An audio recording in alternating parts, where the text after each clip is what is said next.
Bienvenue sur Africa 24 dans cette nouvelle édition du QG Week-end. Voici les titres de l'actualité. Où en est la liberté d'expression au Tchad, 122e sur 193 pays. Dans le classement de RSF, le pays justifie cette place par les mesures de sécurité visant à lutter contre le terrorisme. Entreprendre pour l'intégration économique, c'est le thème de la 10e édition du Forum des bâtisseurs de l'économie africaine. L'événement s'est ouvert ce 26 avril à Abidjan et vise à réfléchir sur les mutations profondes dans les partenariats entre le Nord et le Sud. Et puis en Côte d'Ivoire, nous irons à la rencontre de la nouvelle vague de jeunes écrivains. L'association des écrivains ivoiriens, qui compte plus de 600 membres, ambitionne de faire connaître les ouvrages locaux bien au-delà des frontières. Mais tout d'abord, le Soudan pourrait bientôt rejoindre la Cour pénale internationale. C'est en tout cas le souhait qu'a émis le chef du principal parti de l'opposition, Sadek Al-Mahdi, suite à l'émission par la CPI de mandat d'arrêt pour crimes de guerre et génocide contre le président déchu Omar El-Béchir. Pour que ce mandat soit lancé, le Soudan doit désormais ratifier le traité fondateur, le statut de Rome. En matière de liberté de la presse, le Tchad figure souvent parmi les mauvais élèves. Mais pour certains observateurs, cette situation est justifiée par les menaces sécuritaires qui pèsent sur le pays et qui conduisent à la mise en place de textes réglementaires de plus en plus sévères contre la liberté d'expression. C'est un reportage de Mahamat Ramadan, notre correspondant au Tchad, commenté par Viviane Baouken. Dans le classement mondial de la liberté de la presse 2019 de Reporters sans frontières, le Tchad occupe le 122e rang sur 193 pays. Une position qui n'a pas surpris les hommes de médias tchadiens qui estiment que l'arrestation arbitraire des journalistes, la censure récurrente des organes de presse et les lois sur le régime de la presse jugées liberticides peuvent justifier ce classement inconfortable pour le pays. Quand les journalistes travaillent et ils cherchent des informations, ils font leur enquête pour pouvoir publier des articles. Très rapidement, il y a des agents des renseignements généraux qui se mettent à leur trousse en les intimidant, soit verbal, physiquement. Quelquefois, on va jusqu'à même les enlever, les arrêter. Pour certains observateurs, la situation sécuritaire liée aux menaces terroristes dans le pays et les mesures gouvernementales pour lutter contre ce fléau ne favorisent pas la liberté de la presse. Une situation qui pousse les médias à s'auto-censurer dans les débats. Nos partis politiques au pouvoir qui, d'une manière ou d'une autre, refusent de participer à un débat où il y a l'opposition.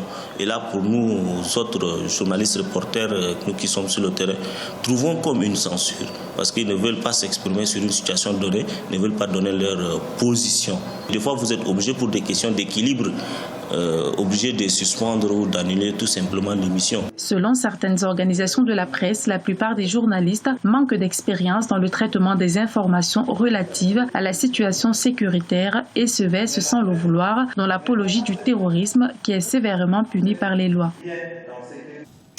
En Côte d'Ivoire, la 10e édition du Forum des bâtisseurs de l'économie africaine s'est ouverte autour du thème « Entreprendre pour l'intégration économique », véritable plateforme d'échange et de partage d'expériences. L'événement est aussi une opportunité pour les acteurs de développement économique du continent de porter des réflexions sur le développement de l'Afrique.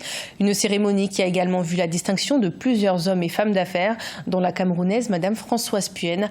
Elle a eu le Grand Prix 2019 de l'entrepreneuriat féminin et elle s'est prononcée au micro d'Africa 24. Après cette distinction, écoutons-la. Je pense que l'Afrique va définitivement se construire par les récompenses, parce que les Camerounais ont besoin que les mérites soient récompensés. Et c'est par là que l'Afrique va se construire. Donc moi, je suis particulièrement fière de participer à ce forum des investisseurs, des grands bâtisseurs de l'Afrique. Et c'est les Africains qui vont définitivement bâtir l'Afrique, parce que personne ne peut croire à l'Afrique plus que les Africains. Les transactions monétaires via la téléphonie mobile ont presque doublé en Afrique centrale au cours de l'année 2018, évaluées à 8 296 milliards de francs CFA. Ces transactions en hausse sont dues notamment à l'accessibilité du téléphone portable, même dans les zones rurales. Selon la Banque centrale des États de l'Afrique centrale, ils sont près de 6,7 millions à utiliser les services de monnaie électronique dans la zone. Des explications avec Ange Nomeyo. Les transactions monétaires via la téléphonie mobile ont fortement augmenté en Afrique centrale au cours de l'année 2018. Évaluées à 8 296 milliards de francs CFA, ces transactions monétaires ont occupé près de 90% du mobile money effectué dans la sous-région. Une augmentation qui intervient dans un contexte de démocratisation et d'accessibilité du téléphone portable, même dans les zones rurales. On observe dans la zone que les opérateurs habituels ont des coûts de transaction relativement élevés. Les opérateurs de téléphonie mobile rentrent comme de nouveaux acteurs sur ce segment. Et leurs tarifs sont souvent relativement agressifs.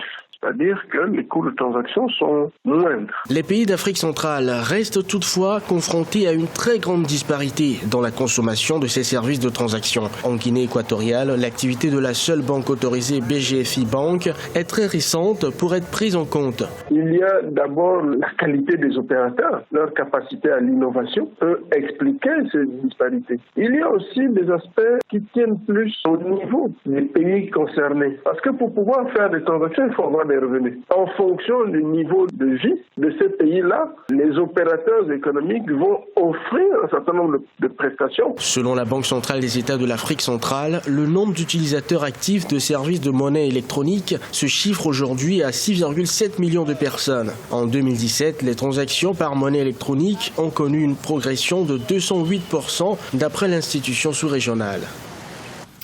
Ebola fait des ravages en RD Congo. Depuis le mois d'août 2018, l'épidémie a fait 900 morts dans l'est du pays. L'instabilité et l'insécurité dans la zone empêchent les autorités d'éradiquer rapidement et efficacement le virus. À noter qu'il s'agit de la 10e et de la plus grave épidémie d'Ebola enregistrée sur le sol congolais depuis 1976. Il s'agit également de la 2e plus grave après celle en Afrique de l'Ouest en 2014 qui a enregistré plus de 11 000 morts en Guinée, en Sierra Leone et au Libéria. En Côte d'Ivoire, grâce à une cinquantaine de maisons d'édition, plus de 1000 écrivains ont publié leurs œuvres. La nouvelle génération d'auteurs ivoiriens est l'une des forces de la littérature ivoirienne.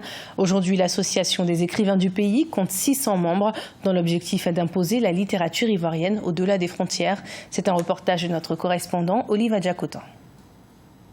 Patrick Kofi, de son vrai nom, Eric Elmé, son nom d'auteur, s'est fixé pour objectif d'écrire 10 ouvrages de 2014 à 2024. Actuellement, il possède 4 œuvres dont la dernière, Vicissitude, parue en 2015, aborde 5 faits de société, entre autres la politique, l'immigration clandestine, le trafic d'enfants. Le message que moi je veux passer, c'est que chacun prenne conscience de tout ce qui nous entoure comme vice, comme comportement déviationniste, et pour que nous puissions ensemble réfléchir à d'autres méthodes de conduite, à d'autres manières de vivre en société. Membre de l'école des poètes, Placide Kona est un jeune poète slameur ivoirien. Son premier livre individuel, publié en décembre 2018 et intitulé « J'écris de profil », est un hymne à l'éveil des consciences africaines pour une liberté collective dans tous les secteurs sur le continent. Quand c'est A, je dis que c'est A. Quand c'est B, je dis que c'est B.